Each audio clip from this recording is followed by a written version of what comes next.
Welcome, listeners, to another episode of the Panel Pals Podcast, the comic book podcast for thinkers. We're your hosts, Jack Stewartson. And Diane Hitchings. Welcome, Diane, to the season finale of Panel Pals Season 1. How are you doing?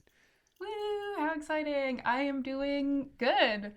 I am getting ready for Christmas. As we are recording this, it is not yet Christmas time, but it is prime having to go out and buy gifts time. Yes.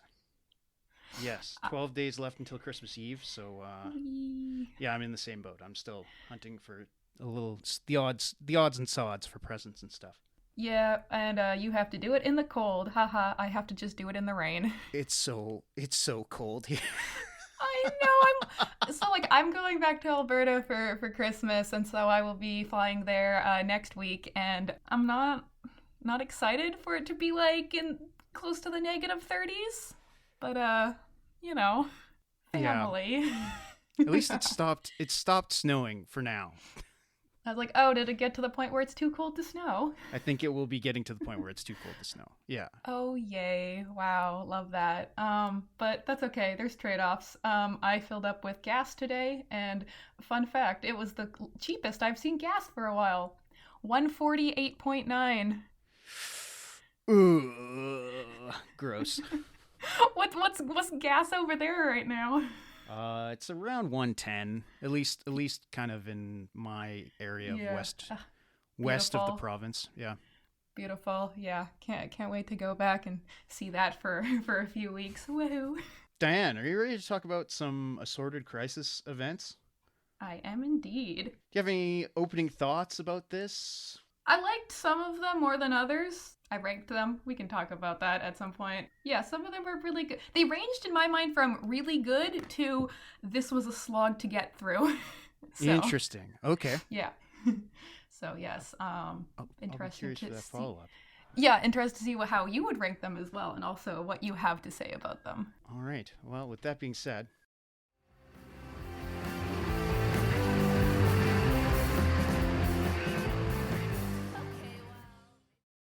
there is no fate but what we make. Sarah Connor, T2, Judgment Day. Part 1, Everybody Hurts. In 1981, DC Comics was in crisis. Declining sales and pressure from their main competition at Marvel had begun to take a toll on the company's morale, sales, and the fandom in general. 2 years prior, the publisher was forced to put the kibosh on a massive, line-wide expansion, as well as firing 40% of its staff thanks to increased printing costs and rampant inflation. Today, this is known as the DC implosion. Things were looking so dire that Bill Sarnoff, the executive at Warner Brothers responsible for purchasing DC, made an offer to Marvel Comics to license DC's biggest trademarks rather than publish the books in-house, only to be turned down by then Marvel editor-in-chief Jim Shooter. The classic sensibilities of DC were being edged out by modern books like X-Men, Spider-Man, and Daredevil. If DC was going to survive the comics Bronze Age, it was going to have to make some major updates. Then editor and new Teen Titans writer Marv Wolfman recognized problems with the internal consistency of DC's continuity and likewise its general appeal after reading a confused fan's letter regarding how many Green Lanterns there were and which one was which. He and fellow Titans collaborator George Perez developed a pitch for a top-down retelling of the history of the DC universe, which would streamline the continuity by doing away with any redundancies or inconsistencies within the company's publishing history, while simultaneously moving the characters into the modern age. The team was given free rein, as New Teen Titans was DC's best-selling title at the time.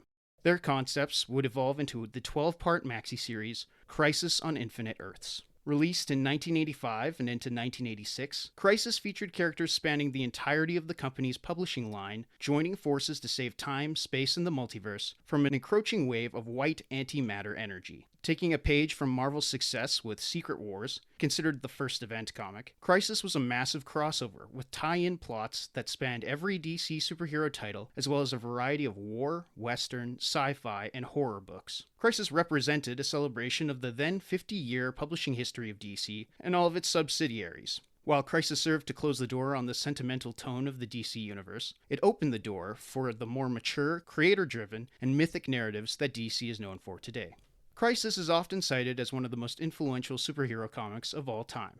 At the time of its release, it was a massive commercial success, and many of its moments remain iconic to fans the world over. Not only has the series been sequelized and adapted a multitude of times, its approach to multiversal and time travel concepts have remained a touchstone reference point across all of fiction. While the series strives for massive stakes, even killing off popular characters Supergirl and The Flash, and debulking all of the publisher's fondly remembered imaginary stories and alternate Earths from the canon, today the book reads rather awkwardly. Pages are often cluttered with character cameos and pseudoscience jargon, while lacking a general narrative structure or character development. It genuinely takes 50 years worth of DC Comics reading experience to appreciate its plot, and that's coming from a guy with almost 30 years of DC Comics reading experience. However, its real legacy is how it paved the way for massive alterations to the comic status quo by generational talents like Wolfman, Perez, Dave Gibbons, Alan Moore, Frank Miller, et al. In its aftermath. Its importance shouldn't be understated, nor should its influence on today's subject. Part 2. Orange Crush. In the summer of 2019, I began to experience my own assorted crisis events. My father, no stranger to health scares, was hospitalized when buildup from a lung infection partially blocked a vein leading into his heart. This forced him to take an extended medical leave as he recovered his strength at home. The following November, in what was my final term of my undergraduate program, my Nana, my maternal grandmother, had a heart attack, leading her to be hospitalized as well. Further complications arose when she suffered a stroke on the operating table during her bypass surgery. When I wasn't attending classes or studying, the last of my school days were filled with visits to the hospital, working my part-time lifeguarding job, and sharing my bachelor apartment with my aunt and mother as they tended to my Nana. That month also marked the beginning of the decline of my papa, my paternal grandfather's own health, and admittance into hospice care, where he currently resides. In March of 2020, I, among many in Canada and the rest of the world, would be temporarily laid off from my job and encouraged to remain at home in order to avoid contamination and the spread of the COVID-19 global pandemic. Any post-university career aspirations had at the time been put on hold, as all job markets became nigh impenetrable. Even maintaining my part-time lifeguarding gig became a game of hurry up and wait due to changing mandates and a rush to reopen the Alberta economy. In July of 2020, my best friend, a man I love like a brother, was diagnosed with non-Hodgkin lymphoma, an already scary diagnosis made even more dangerous due to the ongoing pandemic, which threatened anyone with compromised immunity, which by then made up a huge chunk of my social support network. His radiation treatment, while successful, felt like a year of waiting on pins and needles on top of the frustrations of navigating pandemic life. All of these events happened to coincide with the beginning of my still burgeoning comics career. In January of 2019, I was brought on board the University of Alberta's student magazine, The Gateway, to write and illustrate their comics feature. At the time, I was a regular contributor for the Metro Cinema Society's poster design volunteer program. Both organizations would recognize my work by showcasing them at a few gallery-style events. Around this time, I began to have a few of my submissions featured in a few micro-published comics anthologies. During the pandemic, when I wasn't taking care of my still-recovering Nana or doom-scrolling, I had resigned myself to illustrating and self-publishing a 32-page comic of my own. By late 2021, I had completed 3, all bought and sold for real money on Comixology, the most popular digital comics platform at the time. There was some real movement in my trajectory as an indie creator, and after successfully completing the Northern Alberta Institute of Technology's Digital Illustration and Comics Art Certificate program in the winter of 2021, I was determined to fully commit to a career in comics. In the summer of 2022, I had successfully been admitted to Langara's Graphic Novel and Comics Continuing Studies program, and on September 1st of that year, I had made my move to Vancouver, BC to begin my studies. On September 14th of 2022, I was formally diagnosed with neuroendocrine carcinoma.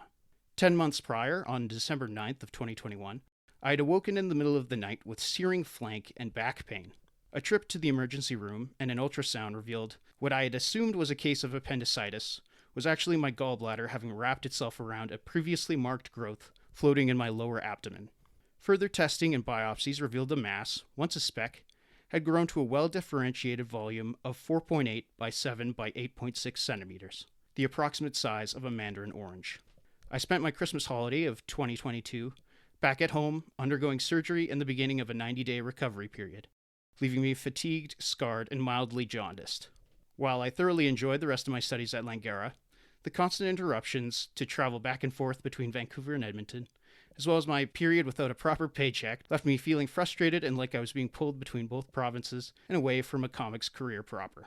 I mention all this not to incur sympathy or to vent.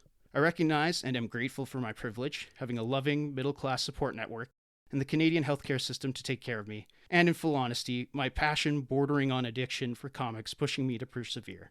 There were absolutely times where I felt existential dread, but I was, and continue to be, fortunate enough to be in a position where I can and did step away from staring too deeply into the abyss.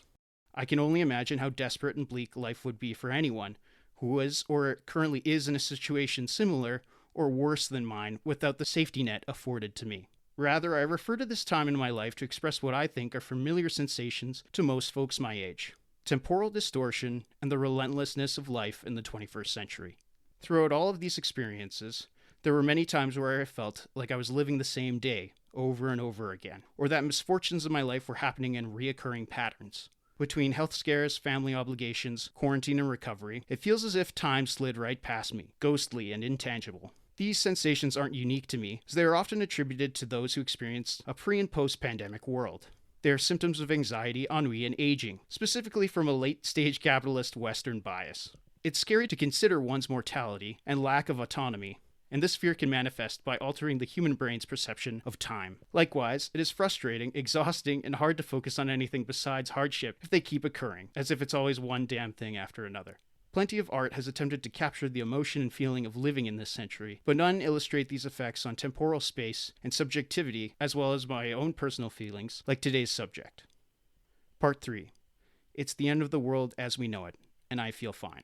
Assorted Crisis Events reads as a pro-social, contemporary response to big multiversal events like Crisis on Infinite Earths. An anthology of sorts, rather than emblazing every panel with hundreds of broad, colorful characters, each issue of ACE narrows its focus on an individual basis. The characters of Assorted Crisis Events aren't superheroes. They are regular people caught up in the incomprehensible sci-fi situation as time in the universe is in temporal flux. Yet, they are forced to go about their day-to-day as if nothing were out of the ordinary. Written by Deniz, illustrated by Eric Zawadzki, and colored by Jordi Belair, ACE explores what it's like for folks trying to navigate the human condition in a constantly changing timescape. One second, someone is trying to work their labor job. The next, they're attacked by velociraptors, or caught in the trenches of World War IV, or trapped in a continuous loop of their own life, or even having never been born in the first place. It's an often harrowing work, yet twinged with the sense of hope for the power of the indomitable human spirit. While Camp cites Crisis on Infinite Earths as a direct inspiration, his and the rest of the art team's humanist approach is reflected by the book's form. In an interview with David Harper of Off Panel, Camp equates his scripting closer in form to poetry than any other medium, equating the comic's pacing and rhythm to that of songwriting. This is matched by the commingling of Zawadzki's thin-paneled, clockwise looping page layouts, and Belair's deliberate, limited palette. Assorted Crisis Events acknowledges and deconstructs massive-scale event comics by firing the genre through the barrel of contemporary lives of regular people. The work as a whole is one of the most meticulously crafted mainstream comics of all time. Yet any given issue can be read as their own individual masterpiece. It is, to steal a metaphor, like a finely built watch or clock, yet with the emotionality of John Keats or Bob Dylan. Does Assorted Crisis Events work as a deconstruction of massive superhero events? Is its time travel premise an effective metaphor for the post-pandemic world? Is this the best comic of the year? And Diane, what did you think of Assorted Crisis Events? As a whole, I quite liked it. Like I said at the very start, I think some of them worked a lot better than others, but as a whole, enjoyable. Also, pretty good to look at. So, yeah, this was a good one. At least, well, for the formal aspects, a good one. Enjoyed. Conceptual aspects, also pretty fun. Or also pretty good. Sorry, not exactly the most fun, but you know. No, it's not a fun book to read. No. But, I had a good time reading these. This is one of the ones that I started reading, and then I read the entire thing in one sitting, because, what is moderation? So I think that strength in its favor that it made me want to keep on reading the next one. I finished one, and then I was like, oh, I want to read the next story. Fair enough. For reference, we're talking about the first 5 issues that make up the first volume of Assorted Crisis Events. When I proposed this book for the show, I assumed that it was done. I have later learned that it is an ongoing series with no stopping. A 6th and 7th issue have come out. I have the 6th and I have the 7th waiting at my comic shop for me, so I can't quite speak on that one. But shout out Brandon and Craig over at Variant Edition for turning me on to this book, because man, it's It's awesome. Do you have a favorite of the 5 stories? I think it's 2. I think issue 2 is my favorite. The one it's about an immigrant and his family who come over the border, and he's forced to work an intense labor job in a killing floor at a meat distribution plant or a meat packing plant. I like that book. I like that issue a lot. I like every aspect of it is like incredible and meticulous. Like looking at the pages, like there's blood that's running down the gutters of the page. Did you notice that? Yeah, like I noticed that. It gets increasingly redder and red. Yeah, like I was like 3 pages in, I was like, oh wait. And then I'm like, oh, it better get longer by each page. And then it did, and I'm like, oh, that's so satisfying. Yes, good. What's yours favorite? I ranked this one as my second favorite. I agree. Like all of the stories have a different way of using time, especially in the paneling of the pages. And I think that this one here, the second one, is probably the most effective and or the one I like the best. How it's like each page is its own like time in space, and a page starts with like small panels, they get bigger, it's like you're fading in, tells the story, end of the page, fade out, and then the next page is a fade back in again. You would think that maybe doing this for an entire issue would get redundant or annoying or the pacing wouldn't work, but it works really well. I never thought that the story was moving too fast or too slowly. I never really got lost in which timeline we were talking about. And, like, even if you did get slightly lost, it doesn't really matter. You still know what's happening, and you're still following the pacing, and you're still getting the idea. So, yeah. Oh, and the colors are nice. I'm a big fan of a limited palette. Yeah, the colors are beautiful. Like, all of these issues, the colors are beautiful. But I think 2 in particular, I mean, the focus on red and yellow and blue is just so... Yeah. Everything pops all the time. Mm-hmm. But it's like so the turquoise? readable. Yeah. Mm-hmm. Yeah, no, that was, so that one was my second favorite. My favorite one was number 4, the story of the guy who smokes and gets old and just gets lost. Yeah, that one might be my second favorite. Yeah, it's really tough. I also like that. I really like the limited color palette. I like how the colors are more muted. I like the inclusion of like an off-white kind of a beige color. That takes up most of the space of what would be white on a page. Right. This one, there's no panel board. Well, the panel borders are white, but it's really just the page. It's the color of the paper. Yeah. And usually I don't like it when the panel borders are white, but like it didn't even bother me. I didn't even really notice till you pointed out, and I'm like, oh, good. So it did a good job. I like how in this one, it's like, of all the stories, this is the one where it's like, they're not explicitly a time crisis event. Like, it might not actually be, right? Like that they don't confirm whether or not he's experiencing. He goes to a doctor and the doctor says, well, no, this is like normal. Like you're just getting old. Yeah. But the time traveler does show up in one of these, in the background of some of these pages. He does, and he's like the only person that's in like full color. So that's cool. And it's like, but it is fully possible that our main character here, Mike, was not experiencing any of these time crisis events. He was just... life was passing him by really fast. So I kind of like that. Like, it's implied because this story takes place around, like, in this series with all the other stories, it's implied that, oh yes, he is also having these time events. But, like, he might not. It might just be that's life, baby. Yeah, no, I like it because it's very mundane. It, like, hits that ennui of life that is, like, really hits home, yeah? And you're just like, wow, I really hope that... Well, the feeling I got from it was, yeah, I'm gonna make sure that I enjoy the small things in life and I don't let time pass me by. Like, I'll focus on that kind of thing. Yeah, so, it is sort of a parable, yeah. Mm-hmm. And it's like, I mean, like, the main character is literally just a dude. He doesn't really have a personality. He's just a placeholder. It's classic, oh, here's a character. There's probably so many middle-aged dudes named Mike reading this who can just place themselves on the character and be like, oh, I do that. So, like, yeah, whatever, not the most interesting character, but, like, for this kind of short story where it's more so trying to, like, it's not a character study. It's more like a vibe. It's more just telling something that we can all relate to, or most people can relate to. I'm not going to be too nitpicky about how the character has no defined traits about him, except for that he kind of really doesn't pay attention to his family. Yeah, he's a shitty, flawed guy, but yes. Most people are flawed in some way. Exactly. Yeah. And so, yeah, no, and then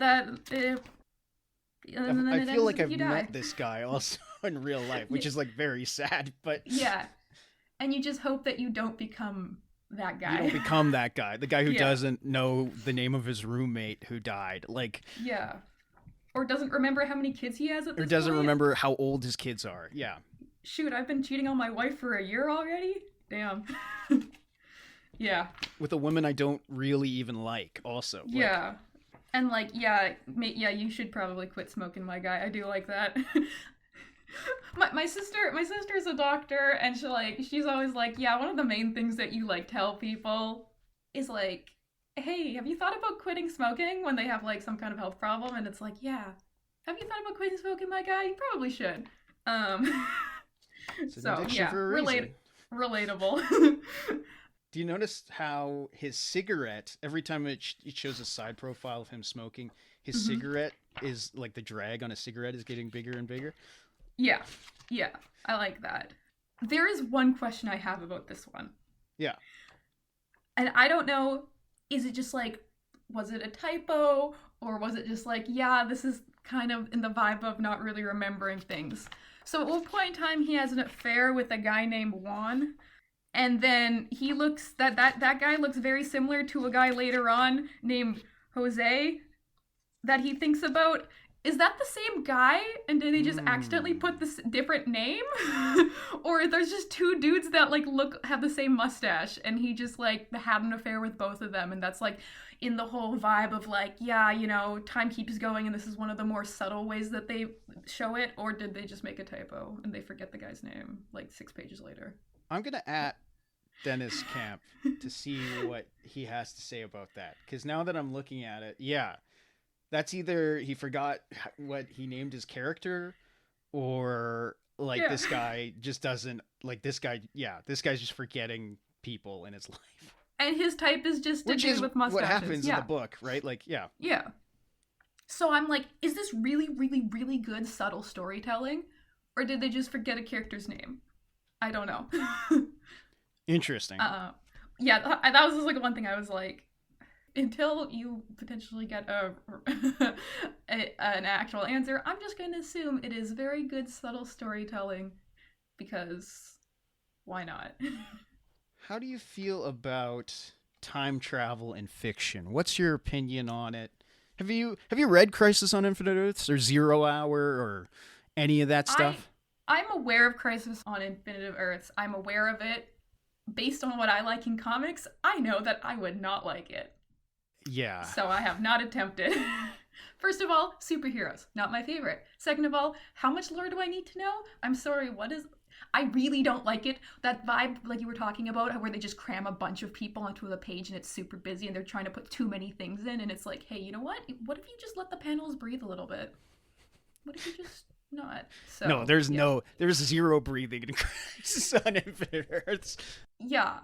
Yeah. So I'm not gonna purposely read something I think I would dislike unless you bring it to an episode in the future, and then I can like read it and give my 2 cents. But like, yeah, no, have not attempted. Have you read it? I read it in high school, sort of begrudgingly, because I knew it was like an important, quote unquote, important comic. But I also like, I don't need the fate. Like, I don't care about the fate of the multiverse. Like, that's not good stakes in writing, I don't think. Mm-hmm. Like, that's never something anyone in the real world will ever actually have to worry about. Which sounds counterintuitive to what we're talking about today, but I don't know. I think Assorted Crisis Events handles this kind of fate of the world concept in a much more personal, much more interesting way. Yeah. So in regards to time travel and all that stuff in fiction, I personally hate it. Yeah. I do not have any stories that I have written that involve any type of time travel or time fuckery, because it's just not interesting to me. I don't think there's a lot of things that do it, and like the one thing that I think is kind of annoying is then like stories often get like bogged down in like how it works, and it never works perfectly. There's always flaws, that little holes you can pick at it. So it's like, how do you get that perfect, like the perfect balance between you say enough that it makes sense, or they like go too hard and like, you know, put too much effort into trying to rationalize their science that they made up, and then you're like, okay, whatever, you just wanted there to be like a guy to go back in the past, like relax. I also think it's, yes, kind of lame. Just because it's like you said, it's not, you briefly said when you're talking about the Crisis on Infinite Earths, it's not a thing that people are ever going to have to deal with, because, I mean, it would be cool if time travel existed, or people had the ability to pause time or anything would like it? That. What? Oh, I've had this conversation with many an artist of, wouldn't it be cool if you could pause time and then get yourself an extra 8 hours of drawing time? Yeah, okay, that would be cool. No, Yeah. yeah, okay. Fair enough. That would be great. But, like, that would also, like, have a bunch of repercussions. That doesn't make sense for science, but whatever, blah, blah, blah. I just don't really like it.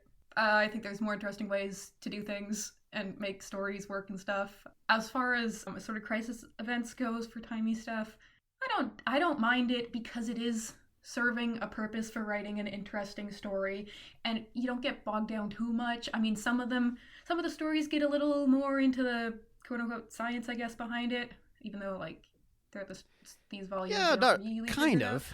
Not really. Yeah, like, they don't explain. not really. The rules are not really explained. Different time travel occurrences can happen to different people without there being a rhyme or a reason. Like, like the story of the two towns, which is about, it's like about parallel timelines that are sort of merging together. Yeah. Which is different than what happens in issue 5 with the girl who seemingly relives the same like minute of her life for what feels like years and years and years, but has actually only been, you know, a half hour, right? Like, yeah, there are different rules that affect people differently.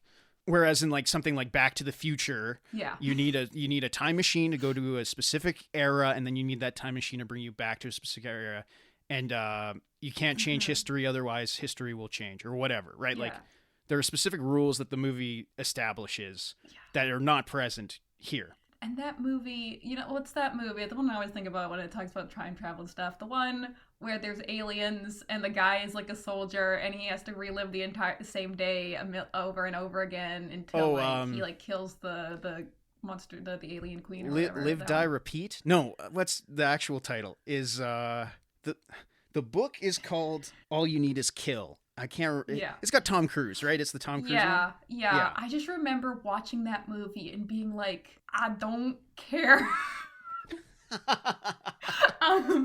Yeah. I mean, also maybe it's just because like a lot of like fiction that has this is just like annoying and I don't like it. Like Groundhog Day technically is like time travel, blah, blah, blah. Oh, you don't like Groundhog's Day? I like Groundhog's Day. No, I hate it. Okay, yeah. Oh, it's a great movie. Ha ha ha. Okay, like imagine what you're like, it's like to be the girl who like thinks you're meeting this guy for the first time, but he actually knows everything about you because he's met you a million times. Yeah, that'd be a little strange, but I don't know. I'd be a little flattered if somebody knew everything, every detail about my life. That's stalking, baby. It is stalking. It is a little stalkerish. I don't know, but that is also, it is about a personal arc. It is about Bill Murray learning to be a better human being but through life in one day in a small town. At no point in the movie did I actually care about him or his arc. So, like, that was, I guess, So, didn't work on me. But yeah. Do you like time travel and timey stuff in fiction? I like it. I don't know. It's like anything. I like it when it's done well. Like the iconic stuff is iconic for a reason, right? Like, Back to the Future is fun. It's a lot of fun. I think the premise of wouldn't it be weird if you met your dad when he was your age? I think that is a good premise for a story, right? And it works for that series. Groundhog's Day, again, it's a personal arc about showing an asshole becoming a better person through a humbling circumstance. You know, that's kind of a universal thing. I can get behind that. Me and my friends, we were watching Bill and Ted a little bit earlier this year, and like that is just truly just goof 'em ups. Like the screenwriters just kind of wanted to throw stuff on screen because they thought it would be funny, and that works too. Yeah, like it works when it's like not a single part of it is trying to take itself seriously. Right, when it's not just about time travel, I think is where where those stories succeed. Mm-hmm. But, like, usually if I'm, like, reading a story and then there's, like, ooh, the surprise twist is that it's time travel, I'm like, okay, fine. You're like, whatever, okay, that person's power was actually they could just, like, stop time. Or, like, oh, the surprise is that this person is from the future or the past. And you're like, okay, couldn't you have come up with a better idea, though?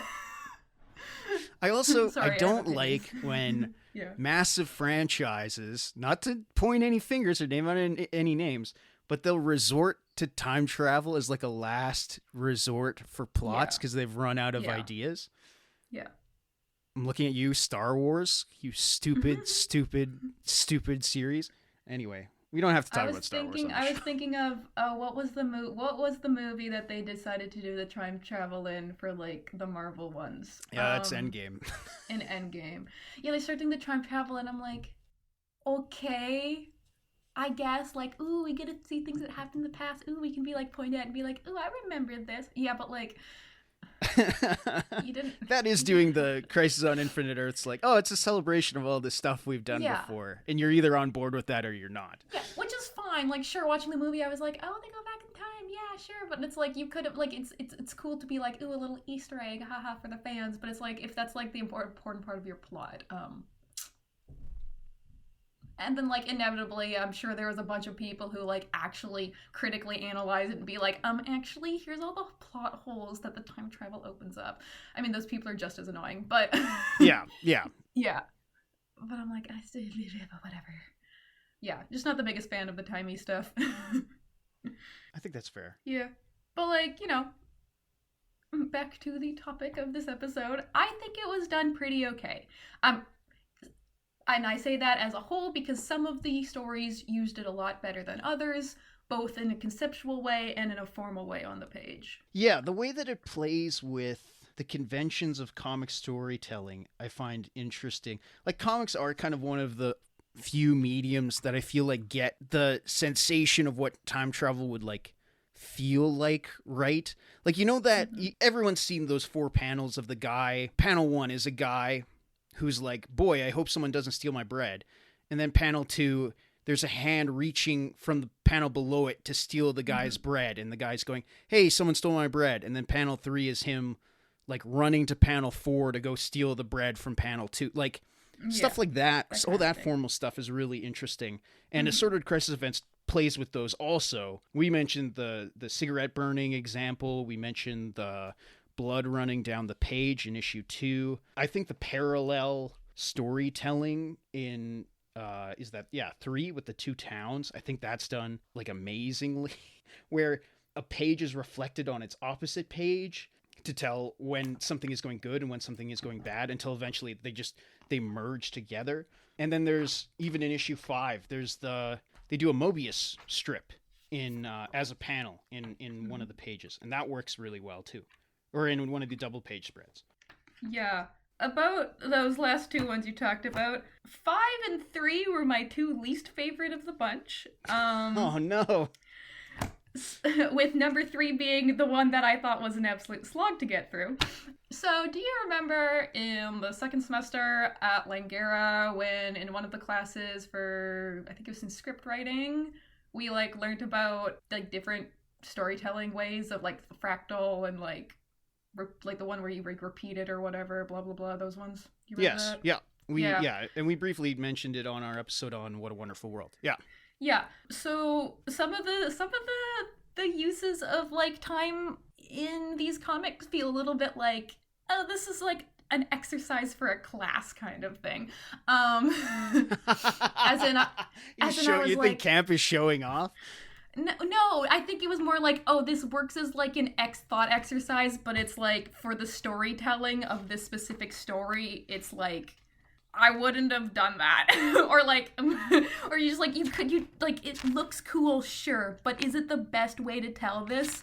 No, I think you just either, kind of want to show off or be like, look, I can make a Mobius strip in my comic. And it's like, yeah, that wasn't an enjoyable page to read.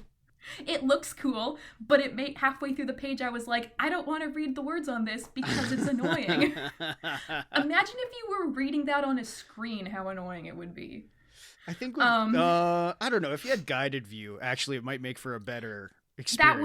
That would help. But if you were just trying to like spin your like imagine you have like it on your iPad or something, you're trying to like spin it around to try to read the words and it like auto spins itself into the right direction. You're like, no, I need to look at it upside down. Anyways, so like a couple of the times in that one, that's number 5, some of it was like, okay, like it creates a cool page, but it does not make a very good, it doesn't convey the information. If you want someone to actually read all the words on the page, it does not convey the information usefully. If you just want someone to get the vibe and like enjoy the art, fair, then it works. But like I found myself skipping some of the words in that because I was like, no, I'm not gonna spin this thing like a record trying to read it. You have not enough. Earned that.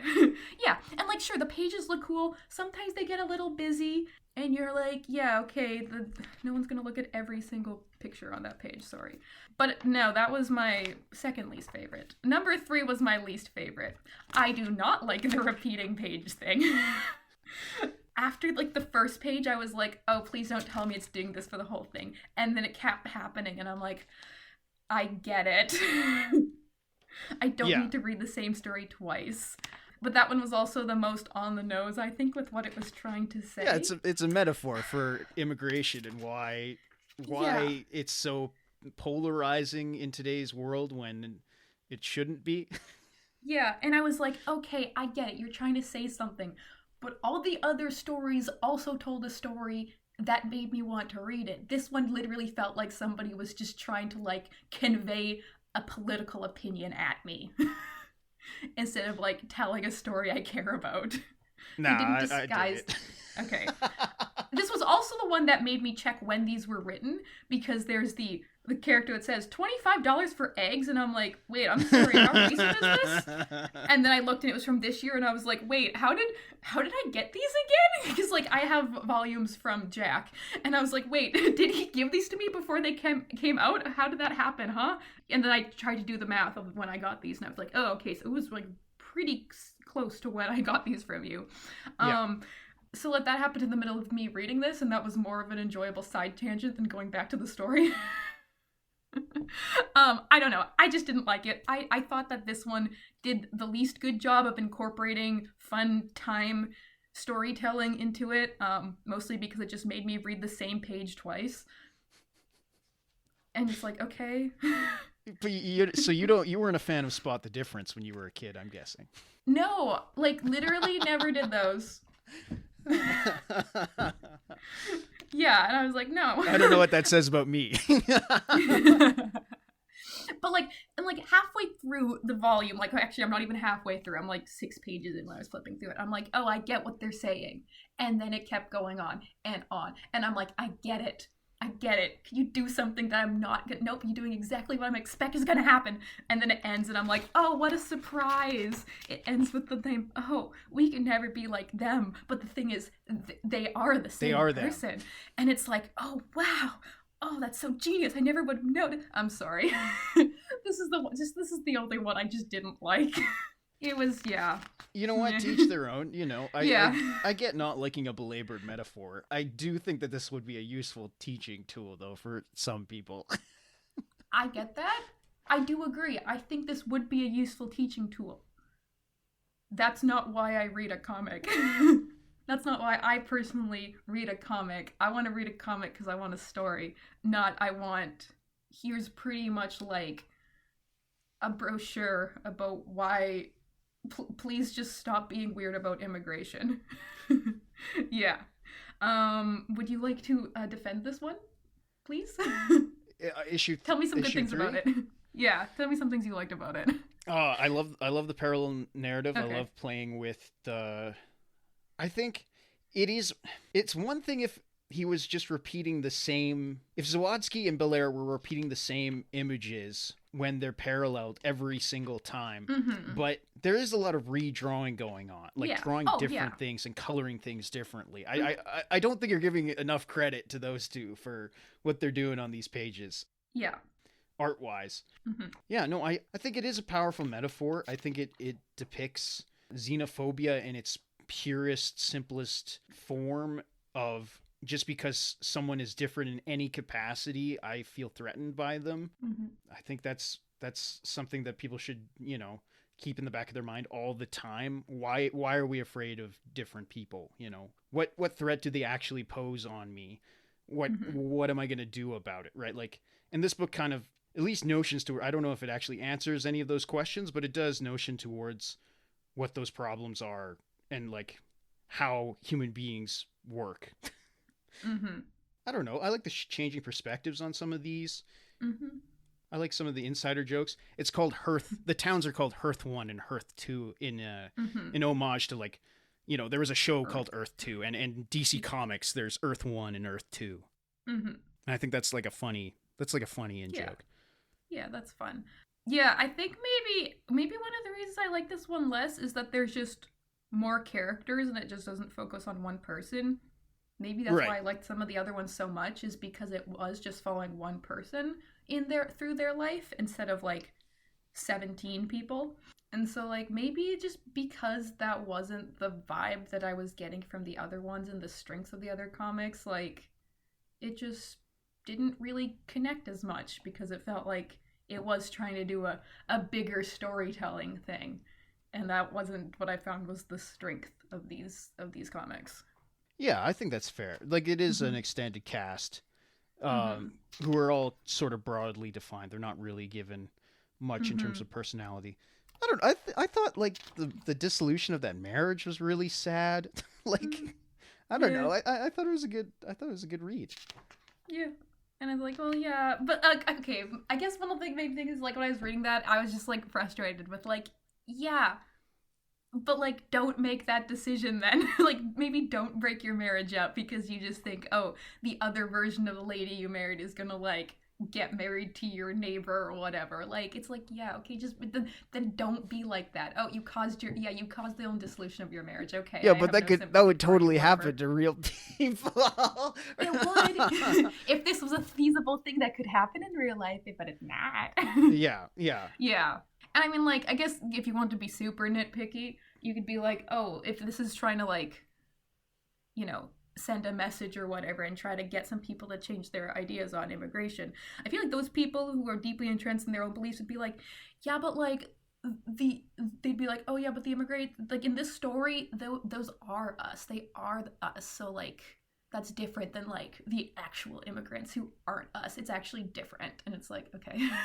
So I don't think it does enough either way to either tell just story or tell just, hey, change your belief because you're dumb for thinking immigration is bad. Well, it's not just change your beliefs, though. It is also, like, xenophobia is systemic. It's a top-down issue. Yeah. You're put in a position to hate people that are different than you rather than even your own nature would. And I think the book does do a good job of, like, explaining that. There's the guy who, like, basically becomes, like, Hearth Hitler, where he's, like, super xenophobic, and, like, he, like, causes a riot, but it's like that might not have happened had his economic position been different, right? Like, I don't know. I'm fascinated by issue 3. I think it is. I think it's an interesting book. I have a question of what you think. I think it says, I can't find the exact place. Oh yeah. So it says, so for Hearth 2, it says, so following directions they got from a hobo in a jetpack. So, like, the reoccurring character of the quote-unquote hobo in a jetpack shows up in all of these. And that's the character that, I guess, shows the Hearth 2 people how to get to Hearth 1. What do you think, like, for that character doing that kind of thing being the impetus of this story, what do you think, like, that character represents? Or was it just, like, this is the most logical way to get our Hearth 2 people to Hearth 1? What do you think? I think it is just, like, the dangers of good intentions and, like, what that can do to people, like, on a large scale. I have theories about what this character is, like, who this character is and what he represents, and I'm not entirely sure. I think down the line, Camp does want to, like, fully explain who this guy is and what his connection to the Assorted Crisis Events are.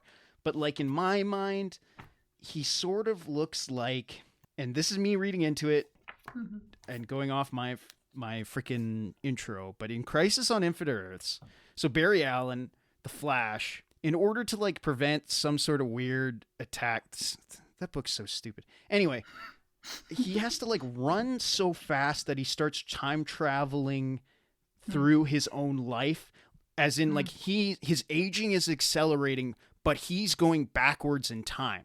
Does that like make sense? It's almost like a treadmill sort of. Yeah. And I don't know how that prevents the energy attack, but it does somehow. But like as he's running, he starts to age, and like at first he's like getting skinnier because his like metabolism is like working in overdrive, and then he's like growing a beard, and then he turns into a skeleton, and then finally he's run so fast that he's pure energy, and he becomes the lightning bolt that strikes him in the past that gave him superpowers. Anyway, that's so stupid but so funny. Yeah. I appreciate it, actually. But like this character kind of looks like that between bit where Flash is like getting older, kind of like he's wearing that red jumpsuit and he's got like gloves and like, but like also I don't know, Flash doesn't have a jetpack, so I don't know, maybe he's a play on Doc Brown because of the headgear also from like Back to the Future. I'm not sure, but I think the point of this character is he is sort of like a herald to the end. He is again, there's a character in Crisis on Infinite Earths called the Pariah who heralds the end of the multiverse, who is a very stupid character and doesn't actually do anything in the plot. But he acts in a similar way to this character, and I think maybe that's also the reference point. I don't know. I'm kind of sad that after 3 volume covers, they stopped putting him on the front cover. That it just became actually a cover relevant to the story itself. I was like, no, keep telling this guy's story through the front covers. I think that's fun. But, yeah, I mean, like, okay, knowing that there's more of these, like, with just the 5, what I would have thought is that it's just a guy. It's just a guy who got stuck in a time thingy, just like anyone else. And that's it. He seems somewhat like a god almost in some of the stories, but it's just because he's in a different place. It's just like happenstance, just another random person, and it's just like they're just telling another guy's story, slightly a little bit interwoven with the other ones, and it doesn't really mean anything except for the fact that it's all like situation dependent.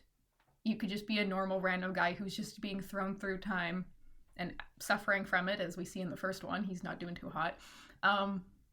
But to others, you can like appear like you're like in the Hearth story. You're like a savior. You're like a little angel that came and showed them how to get to a world that's not on fire. Right, yeah. Like Prometheus or something, yeah. So, yeah. I mean, I'm interested to see if in future issues his story does get fleshed out. And like, I would just hope, like, you know how sometimes in like fiction there's like a character who's like kind of cool and mysterious, and then you get that character's backstory and you're like, oh, okay, I kind of ruined them, that's kind of lame or whatever. I hope that doesn't happen. Yeah, I do too. It sometimes reminds me of, have you ever read or did you ever watch that TV show The Leftovers? No, but it sounds vaguely familiar. It's about, in the book and then the first season of the show, it's about a small town where one day, it's like October 14th of a specific year, 2% of the entire Earth's population just disappear, like it's like the rapture almost. And it's about all these subsequent characters who are attached in one way to this event and how they try and pick up the pieces of their life. But in the TV show, there are characters that just sort of enter the narrative and are mysterious and are just never truly explained, but they're so freaking cool. And I'm wondering if I kind of almost hope Camp just doesn't explain what this guy's deal is. Yeah, because it's like, it could be one of those ones where it does get ruined by explaining too much, and then it like ruins the mystique a little bit, and then you can't like, you know, make up your ideas about it as much. But, or maybe writes a super cool story, maybe like the last one about him, maybe he like accidentally caused it or whatever, who knows. And it's all just him trying to fix it. It's implied that he caused it, yeah. Oh, you think? I think so. I mean, if you look at the front cover of the second issue, where, this is the second one, yeah? I'm not going through, yeah. Where he's like in front of a clock and he's holding a wrench. It does kind of look like that. Like, if you look at that, it does look like, oh, maybe he's trying to fix the time problems. But also, I think it would, I would hypothesized that he's just a random guy who also got caught up in with it, and he's just he's from the future, so he knows a little bit more about what's happening, and he's got his sick jetpack and like little laser gun thingy, so like that helps. That helps him do these things. I think that I would like that more than he caused it. Yeah. But like if it is, oh, he caused it, and this and him going through this is him trying to fix it, and like the final story maybe is about him, how he fixes it, or how maybe, oh, it's actually, it can't be fixed, and the last time you see him is actually like when you see him in the first volume where he's going a little crazy on the street, and he gets like taken by the police or whatever that is. Yeah. Right. Where is that? Yeah. Yeah. That would be kind of good. Yeah. It also appears like he has some kind of cosmic awareness in this first issue. Like his eyes are like made up of space. Yeah. And I don't know what that means either. And maybe it's, oh, he's seen the truth. Because like you'd think, no, I was like looking at the eyes of the girl in the fifth story, and I'm like, does she have like all-seeing eyes too as well? I mean, if you kind of look at her on the front cover, she does have like, her eyes are like blue and it has like shine in it, so it almost looks like a galaxy, but it's not like his eyes that are like fully space. Right. Yeah.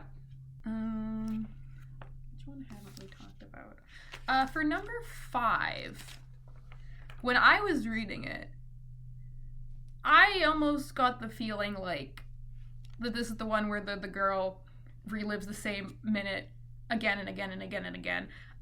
I almost got the feeling like it was like she was the first time event. Yeah, they sort of imply that. Yeah. Like this is early days in the crisis. Yeah. Because like no one really knows about it as it seems, and she's like doing research on her own trying to like figure it out. So like to me it felt like it was almost implied that she was like, her crisis event was like the first one. And it's like, it was an actual crisis event that was happening, removed from a time thing. So it makes me think like, oh, are these crisis events, is the impetus of each crisis event an actual crisis that is not time related, and it causes a time crisis? Right. Now, what's interesting about that is this issue also references that maybe Groundhog Day, the TV show Russian Doll, and the movie Palm Springs all exist within this universe, all of which are about reliving the same day over and over again. And also the thing about time travel is there can't, like, if you can go back in time or forward in time, there is no first, right? Like the concept, the idea of a first is kind of impossible because things can just constantly loop and re-loop in paradoxical ways. Yeah. But I do find that interesting. Yeah. That this is like, maybe the early examples of a crisis of a crisis event, of a time crisis event, is you re-experiencing something bad in your life over and over again. And then it just escalates from there. Yeah. In terms of time travel makes it hard for there to be a first. Okay, if you replace the word with, instead of there being a first one, there was an impetus for the time events happening. Would that work then? It wouldn't be like the first one, but it is the one that caused it. I mean, again, now we're getting into the weeds, but it's like it's like the grandfather paradox. If I go back in time and accidentally kill my grandfather and then marry my grandmother and have my father as a child, you know, there is no what happened first. It's all happening all the time, which is what the book's about. Yeah. And thus why I don't really like the time stuff, because then you can get bogged down in how the time stuff works, and then you can lose track of the actual themes that are important. Because I think that like all stories that are using time travel or whatever as a plot device are telling a story about something else, and the time travel is a plot device to tell a story with other themes. And if you get too bogged down in the plot device of time travel, then you can forget about the themes, either as the creator or the viewer. Yeah. It's puzzling. So, yeah. Maybe that's why I like the fourth one the best, because it is the most tangentially related, or the least tangentially related, the least related to how the time stuff works. Right. It operates the same in a similar way to how real time operates. It only goes forward, just at an accelerated rate. Yeah. And also, like, there's nothing about it that's actually talking about, like, oh, how does this time problem work and what is actually happening? Just no, it's just the dude doing his thing. Right. Now, I've teased, since the early days of this show, I've teased that I've had a theme that's been connecting all of my hosted episodes together. Mm-hmm. And this episode marks the end of that theme. Mm-hmm. Do you want to hazard a guess what I've been trying to talk about through all this? I bet you can. The vague thing, like, I've gotten is, like, how Western comic, or just, like, Western culture through comics is addressing real-life issues that are taking place to varying degrees of success. Yeah, I think that's a good way. The only thing I would add to that, so here's what I wrote in my notes. This episode marks the conclusion of an 8-part series, loosely and thematically tied together by the ending of things, in a series I call The Revelations According to Jack, mapping the end of imperial colonialism in comics. Mm-hmm. While Assorted Crisis Events does exemplify perfectly the anxieties of late-stage capitalist decay, it also shows the cyclical nature of human existence, as well as our adaptability and pliability under systemic pressures. Like Crisis, it marks an ending as well as a new beginning. All of these episodes are sort of apocalyptic in the vaguest terms possible. Mm-hmm. Either they're about, like, the zombie apocalypse in the Smurfs episode, or the end of modernism and the end of hegemonic masculinity in our Black Sat episode, or the end of nationalism and national icons in our Superman episode. What was Omwat? Omwat was about the end of, like, decency in international intelligence and or international affairs, I should say. Mm-hmm. The way that everyone thought, or a better way to put it was, after 9/11, people said it was the end of irony, which is, like, ironic in and of itself, because it very obviously wasn't, because stuff like Omwat exists.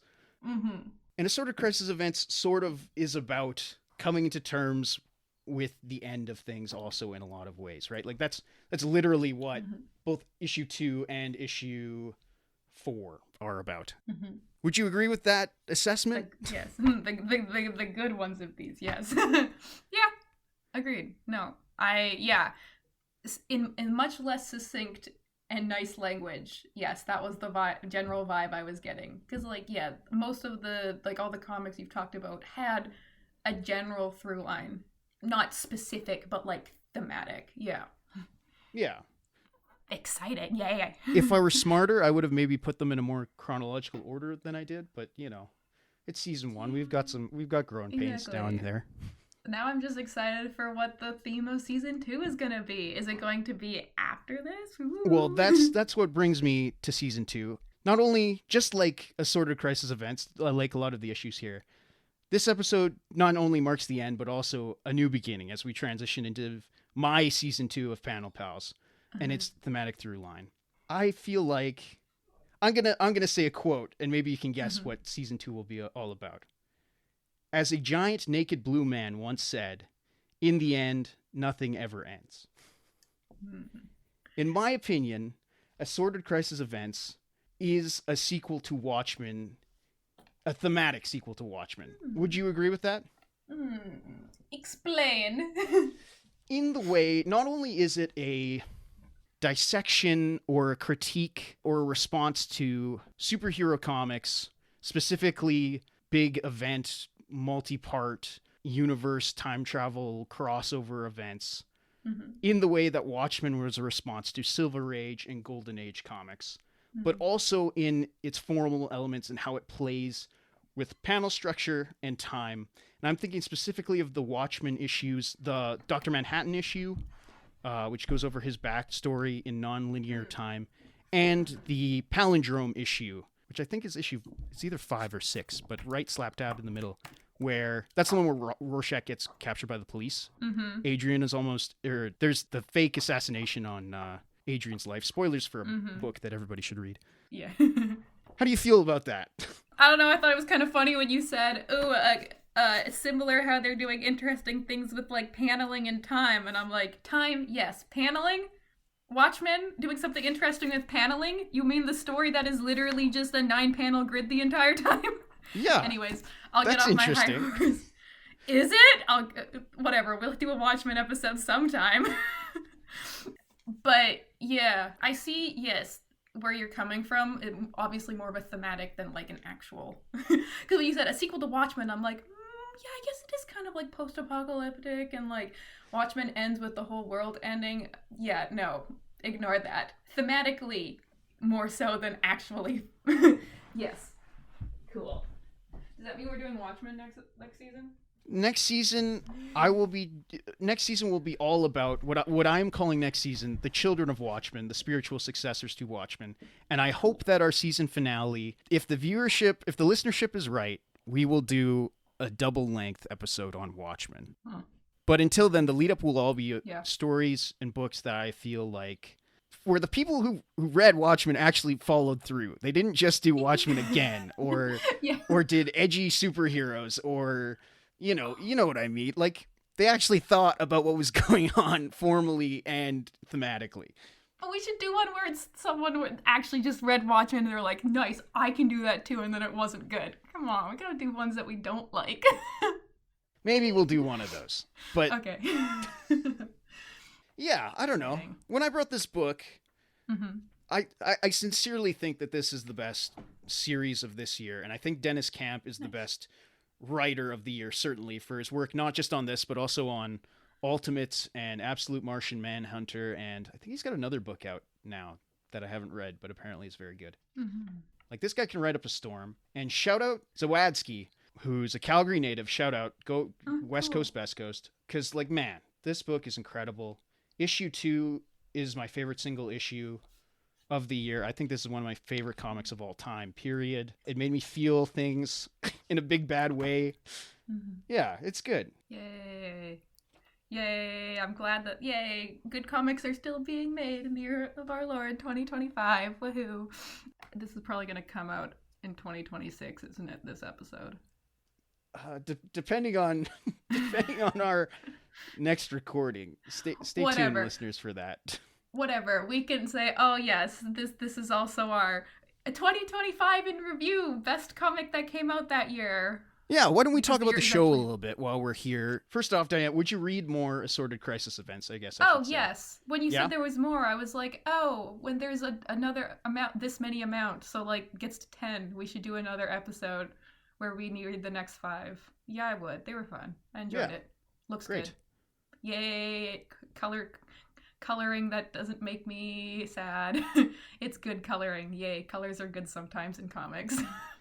Yeah, it's a modern book with coloring that you like. That's gotta be like, it's gotta give it plus 10 points, exactly. right? Like, it's because it's a limited color palette. I think it's hard to. I do think it's kind of hard to fuck up a limited color palette. It's possible, but it's way harder than to fuck up full coloring. Like, it's very easy to fuck up full coloring. I've seen many comics like that. Totally. Yeah. But, yeah, man, the 90s were crazy. Yes. And the early 10s, or not 10s, aughts. Talking about the show, what was your favorite book that we've covered, and what was your favorite episode to record? Okay, I take notes every episode. Like, I write a script on my computer, but also every episode I also write notes in my notebook. Let me go through them. Backy was fun because I like Backy, and I was glad I could talk about Backy for an hour. And then also talk about Backy multiple other times this year because it's always relevant. Also, it coined the Dudes Rock word usage that we used often throughout the series. Yes. I don't think this is a Dudes Rock comic this week. No, this is a dudes do not rock. Dudes suck, in fact, a lot in this comic. Don't worry, the next one I'm bringing is a Dudes Rock one. Hell yeah. I really enjoyed the Fantastic Four one. Yeah, that was fun. Mostly because, it was a really interesting comic that, is obviously a very important one, but I'd never read before. And some of the art in it was, actually groundbreaking and I thought was really cool. So I really liked that one. That one was fun. I liked the Me and Roboco one because I hated it and you liked it, so like it was a good difference. So it would have been so much more boring if you also hated it. So I was really glad that you actually liked it. My notes for that episode that I wrote down was Jack liked it. I'm like, nice. I also really liked the Black Sad episode because it introduced me to a comic that I genuinely think is amazing. Like, it looks like the artwork, the watercolor, beautiful. So like that was really cool. So I got to like, learn about a comic that I never would have found on my own. I'm glad that I got to talk about What a Wonderful World, a comic that has haunted my brain for like almost a decade. So that was great. I really liked the Onwat episode because that comic was awesome in a completely different way than Black Sad. I'm so glad you like Terror Assaulter. I'm so glad someone else, a regular person, enjoys Terror Assaulter. Yeah, no, it was great. I liked that one. I super enjoyed how you read the entirety of Boys Abyss. I love that was the one that you actually read the entirety of. That's a crazy ass episode. And I'm like, good. I will continue to bring things that you have not a single idea that this is a thing that exists. Get ready for some weird shit. Woo! We love weird shit on this show, good. For sure. Yeah. No. And then, this one. I also really liked it. I think of all the comics we've read, or all the ones that you introduced me to, I think my top 2 favorite ones was, for, like, a serious thing, Black Sad, and for goofiness, Omwat. Those are the 2 that I enjoyed reading the most, I would say. Those are good picks. Yeah. For the ones, my own, well, we're going to talk about Baki again. So yes, I hope so. We will at some point. Guess who bought 4 more volumes of Baki this week? Oops. Nice. I know. I am wasting all my money. Oh no. But yeah. How about you? You know what? My Brother's Husband, I feel like that is such a special book and episode. I was so surprised by that book. Yes. I love that. Yay, I'm glad someone else has now read it, and also I got to introduce another person to Gengoro Tagame's stuff because his art's so good. His art's great. Don't his writing look at is all great. Of it. Yeah. No, I really like that one. I mean, Boys Abyss was fucking crazy. I'm going to be thinking about that book forever now as a lesson in writing. Sorry. But also no, good. That's good. I'm happy I finally read Baki. Baki's been on my list forever, so I'm glad that I finally read that. Woo. And will continue to read that.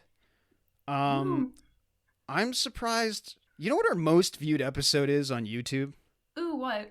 It's the fucking Smurfs. That's really funny. Maybe I would say that Smurfs is the most broadly known of all the IP we've touched on. Because we haven't done, like, One Piece. We talk about how the Smurfs are, like, fucking racist in that episode. Yes, but that doesn't matter. A, it's Smurfs. Everyone knows what the Smurfs is. And B, there was a Smurf movie. And everyone fucking hated it. So it was very much in the zeitgeist. I guess. Also, have you watched the Smurf movie yet? No, I'm never going to watch that Smurfs movie. You suck. You can keep asking me on the show. We can have an update. Keep updating. I can confirm I will never watch that movie. Lame. Well, that's really funny that it's that one. That's a head scratcher. That's for sure. What was your favorite new comic that you learned about this year from the podcast? It's probably My Brother's Husband. What a Wonderful World was very good. The one that you regret having to know exists is Boys Abyss. Boys Abyss. Yeah. I don't know. What else could be said about Boys Abyss? I think my surmise of that series was pretty accurate. Yeah. We have But I do want to watch that TV show, actually. I'm going to try and track that down. Okay. How do you adapt that? All I think is it's not the entire story. I know they can't have adapted the entire story. Right, it's only like a season. Yeah. And also, first of all, why? Second of all, huh? Anyways, yeah, you can tell how the kind of audience it was going for, and also like how popular it was received. The fact that it's got not an anime but a live action short drama about it. Yeah. Anyways, enough about Boys Abyss. Yeah. Lookism was cool. I'm gonna keep reading Lookism for sure. Sick. Yeah. No, Lookism's fun. I accidentally almost reread the entire thing. Oopsie. Not that I have real things to do in my life. Yeah. But as a whole, I very much enjoyed the podcast so far. Yeah, I have. You know what? I came in when I pitched this idea to you initially. You know, I knew that we know our stuff, and I think we put out a good program here. We got a good product here at Panel Pals.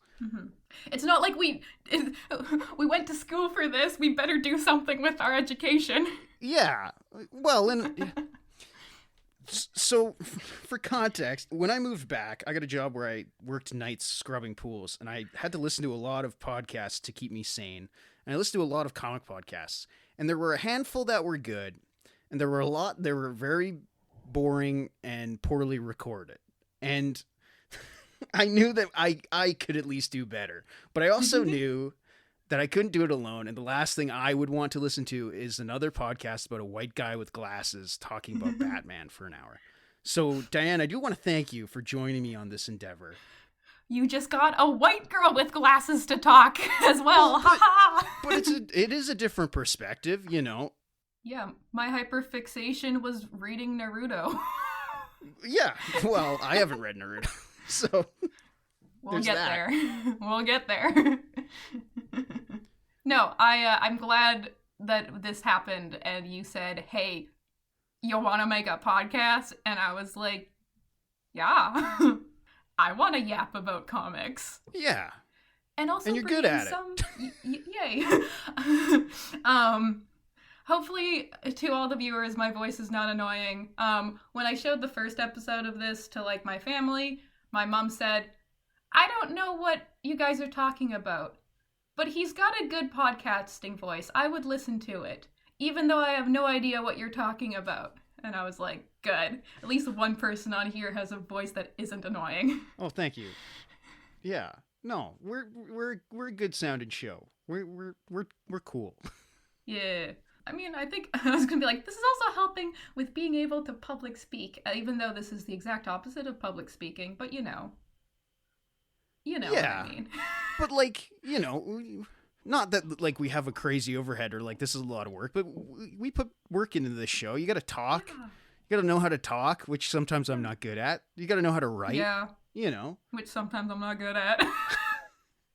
No, never. Yeah. Yeah. And then I get to draw a silly picture. Yeah. What can we look forward to in the next year of Panel Pals, do you think? What do we have any goals that we want to achieve? What's the show going to look like? I am going to bring in some bigger manga series. I don't know which one I'm going to pick or which ones. I've been thinking about Bleach a lot recently. But I'm going to bring some of the big ones, some of the classics. That's what I'm going to try for. And also obscure stuff, weird stuff, like things that are going to make Jack go, huh, why does this exist? Yeah. Or just like introduce things that are kind of niche that I don't think a lot of people have read. Obviously, we'll do some ones that a lot of people have read because, you know, that's good for people coming and actually listening to this. If I say, oh, we're going to talk about One Piece, everyone's going to be like, ooh, One Piece, I've seen that. Yeah. But also, I'm going to introduce Jack to, like, more genres that he probably didn't know existed. Yeah. I'm all about that. That sounds good. Woo. I think next year, beyond the Children of Watchmen, the spiritual successors to Alan Moore and Dave Gibbons, I want this show, we're going to have some guests on this show. We're going to have cool guests on this show. Not just comic guests, but guests from all kinds of different careers and perspectives. So if you're listening to this and you think you're a good fit for this show, shoot me a DM on Bluesky or shoot the show a DM on Bluesky. We'll think about it. Yeah. I think we have some lined up, but I want more. Yeah. My sister says, I want to talk about TMNT. And I said, okay. Yeah, so she's on, for sure. I'll just make her, well, once she's a little less busy with, having a real job. Ooh, look at me. I'm a doctor. Don't make fun of her. They actually listen to our show, okay? He doesn't mean it. You're great. You are great. Doctors are important. Yeah, but so yeah, we'll definitely whenever she's slightly less busy, we'll talk about TMNT at some point. The original stuff. Absolutely. Yeah, probably. Yeah. Maybe also Berserk. Maybe we'll talk about Berserk. Berserk would be great. I've got someone who wants to talk about Freerin. I've got an idea maybe for when Anime Expo in Edmonton happens again. There's a couple people I might try and get on the show. We'll see, just to promo that. I mean, we're having a crossover episode soon. We are having guests. Either that episode has either come out or it will be following this episode. Just depends on schedules. Timing, yeah, scheduling hard. Yeah, I think I expect our content to keep getting better. I expect our listenership to keep getting bigger. Thank you for listening to the show. The response to the Shazam episode has been shockingly great. I honestly considered that episode to be just a fun flash in the pan for me, but people have picked it up on Blue Sky and they enjoy it a lot. So thank you for listening. Yay. I expect our short form content to maybe get a little bit better. I'm going to try and figure out TikTok, video editing for TikTok, or finagling someone to do it for me. We'll see. Yeah. Lots to look forward to. This Exciting. gravy train ain't ending anytime soon. Yay. I just have to keep thinking of things to bring to the table. Woo. Yeah. Yeah. Oh, and as a personal goal, I'm going to start reading One Piece. Ah, okay. Yeah, and maybe by this time next year, you will have completed One Piece, and then we can talk about it. Yeah, I don't know about that, but at least enough to make for a good episode. If we were going to do a One Piece episode, I would have started with, like, the first 100 chapters, because it's literally a part. So, yeah. But, so don't worry about it. I'll make you read other things in the meantime. But yes, I would also like to thank everybody who listened for listening. Thank you. We could not do this without you. And we also... I mean, we could, but we're happy someone is listening anyways. But art, the viewer of art is integral to the art piece itself. So without an audience, art is incomplete. Thank you. Yeah, okay, fair enough. Yeah. Yeah, well, this was a good comic we read this week. I enjoy. Yeah, I'm glad you liked it. Yeah. This is a good one. I would agree, based on the fact I think this is the only thing that you brought that was made this year. I also think it was the best thing, the Western comic I read this year. Yeah, this is the newest thing covered, right? Yeah. I think. Yeah. Well, I did some stuff that are still ongoing, but like. Right, yes, I Mackie guess. is still ongoing, but I'm not going to call it recent. Thanks for listening. You can find me, Jack Stewartson, at Phantom Power Press, spelt with an F, on Blue Sky and Pink Sky. And you can find me, Diane, on Instagram at @OneLittleGremlin. That's @1_little_gremlin.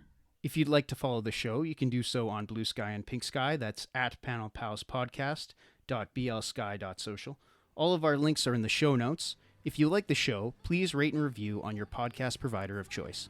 Panel Pals is a Jack Stewartson, Diane Hitchings co-production with editing by Jack Stewartson. Our musical theme is Found by Stemchamp.